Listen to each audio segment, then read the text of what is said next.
Okay, so today we're going to take off the running boards. I did it on the other side already. It took a lot longer because rust had gotten underneath there, and to take off the 10mm bolts that hold on his top plates were all rusted. So therefore I had to break this open to get at the nuts so they wouldn't turn. Essentially, the nuts were all turning. So let's take this off and I'll kind of show you what you might have to do.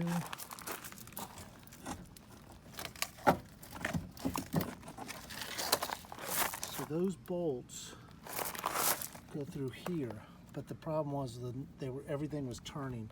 Rust had gotten through there, and these were no longer secure, so they were just turning. So had to bust everything open to be able to hold the nuts on the other side. Luckily on this one it didn't do that, so that's first step. So take that off. Now we've got some 13, then we'll take the wheel off actually to be able to get access to these two Phillips head screws, and that will allow us to take the trim piece off, and then we can take this off, and we've got another trim piece on to replace it that does not have the cutouts for the brackets. Alright, so we got the tire off, we've undone those two screws. Now we just need to open up the two doors, and you can basically pull this out and take it off. So start from the rear and move all the way up, and then there's basically like 4 little tabs that this kind of locks into. Just pull it right on out. Okay, so I forgot about the 7 tabs. These go straight up from underneath. There's 7 of them. Just take those out first.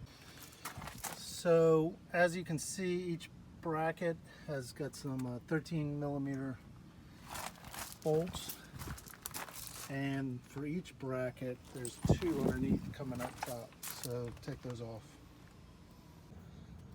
Now you might have to clean this out. This is where some of those tabs go. They're kind of, the trim interlocks. So you might need to clean all this out. I'm not sure. All back up in there. So here's our new piece. I'm going to snap it in. Okay, so we got the wheel back on. Before we did that, we did the 2 Phillips head screws. Now it's just a series of these. There's 7 of them. Go from the underneath, holds it, attaches the trim. So the reason I put the new trim on is you would be able to see right here where it had been cut for the side step. All right, so job done. I think it looks a lot better. I don't like the running boards. I think this makes it look a lot better. It took me over an hour, maybe an hour and 15 minutes, but taking my time. Taking the wheel off and jacking up the car is probably the hardest thing to do. It's pretty easy.